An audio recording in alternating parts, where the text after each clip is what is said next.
এই ভিডিওতে আমরা শিখব কিভাবে মাইক্রোসফট ওয়ার্ডে একটা ইমেজ ইনসার্ট করতে হয় এবং তা কাস্টমাইজ করতে হয়। ফর অ্যান এক্সাম্পল, আমার এই ডকুমেন্টে আমি চাচ্ছি এই দুইটা প্যারাগ্রাফের মাঝখানে একটা ইমেজ অ্যাড করতে। সো আমি দুইটা প্যারাগ্রাফের মাঝখানে কার্সারটা রেখে এটা ক্লিক করলাম।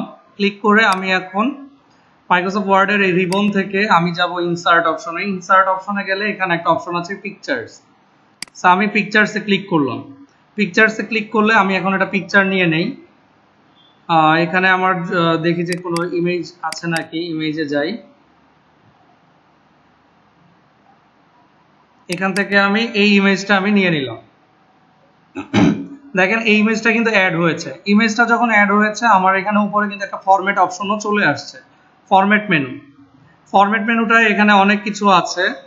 এখানে একটা অপশন আছে কম্প্রেস পিকচার্স। আমি কম্প্রেস পিকচার্সে ক্লিক করে এখান থেকে কিন্তু আমার পিকচারটার সাইজ কিন্তু আমি বড় ছোট করে নিতে পারি। যেমন এখানে এইচডি আছে 330 পিপিআই, প্রিন্ট কোয়ালিটি 220 পিপিআই। তো আমার প্রয়োজন অনুযায়ী ওয়েবের জন্য 150 পিপিআই।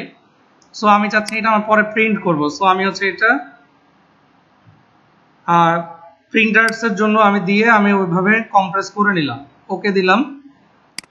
কালার্স একটা অপশন আছে, দেখেন কালার্স থেকে কিন্তু আমি আমার যে ইমেজটা আমি নিয়েছি ইমেজটা কিন্তু আমি কালার চেঞ্জ করে ফেলতে পারি। সো আমি যদি একদম ব্ল্যাক এন্ড হোয়াইটটা দিই, দেখেন এটা কিন্তু কালার চেঞ্জ হয়ে গিয়েছে, এটার যে অরিজিনাল কালার সেটা চলে গিয়েছে। আর্টিস্টিক এফেক্টসে গিয়ে আমি কিন্তু এখানে বিভিন্ন রকমের এফেক্টসও দিতে পারি।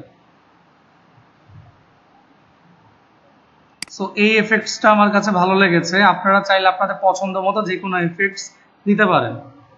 সো আমি এখন চলে আসি এখানে। এখানে আসলে দেখেন আমি বেশ কিছু অপশন পাচ্ছি, ডিসপ্লে অপশন, যেটা আমার ছবিটাকে কিভাবে শো করবে। বিভিন্ন রকমের ফ্রেম আছে, শ্যাডো আছে। তা আপনারা আপনাদের পছন্দ মতো এখান থেকে যে কোনো একটা সিলেক্ট করতে পারেন যদি প্রয়োজন হয়। প্রয়োজন না হলে এগুলো না দেয়াই বেটার। পিকচার বর্ডার, তা আমি চাচ্ছি যে আমার ছবিটার চারপাশে একটা কালো রঙের একটা বর্ডার থাকবে। দেখেন এখানে কিন্তু ছবিটাতে কোনো বর্ডার নেই। সো আমি চাচ্ছি একটা বর্ডার দিতে।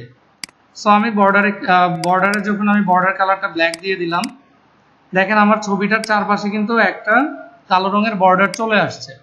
আমি কিন্তু চাইলে এই বর্ডারটাকে একটু মোটাও করে দিতে পারি, যে এখানে বর্ডার অপশনে এসে ওয়েট এটা হচ্ছে 3/4 আছে। আমি যদি এটাকে 1.5 ইঞ্চি দিয়ে 1.5 পয়েন্ট দিয়ে দিই, তাহলে দেখেন এটা আরেকটু ভারী হয়েছে। তো বর্ডার আমরা এখান থেকে বর্ডার কালারও চেঞ্জ করতে পারি, বিভিন্ন রকমের কালার আমরা দিতে পারি যদি আমাদের প্রয়োজন হয়। এখানে কিছু ড্যাশ টাইপের বর্ডার আছে যেগুলো হচ্ছে আমরা ব্যবহার করতে পারি চাইলে। পিকচার এফেক্টস, যে এফেক্টসটা আমি একটু আগে এখানে দেখিয়েছিলাম এগুলোই এখানে। পিকচার লেআউট, এখানে ছবির বিভিন্ন রকমের লেআউট আছে। আপনারা চাইলে এই লেআউট গুলো ব্যবহার করতে পারেন। এই লেআউট গুলোর সাথে হচ্ছে আপনার ছবির সাথে টেক্সটও থাকবে। এতে করে হচ্ছে আপনি ছবির সাথে টেক্সটও অ্যাড করে দিতে পারেন। সো এখানে আছে পজিশন, যে আপনার ছবিটা আসলে কোন পজিশনে থাকবে। আপনি চাচ্ছেন যে এটা একদম টেক্সট এবং ডকুমেন্টের মাঝখানে থাকবে, তো আমি একদম মাঝখানে সিলেক্ট করে দিলাম। এটা দেখেন টেক্সটটাকে প্যারাগ্রাফটাকে ভেঙে প্যারাগ্রাফের মাঝখানে চলে আসছে।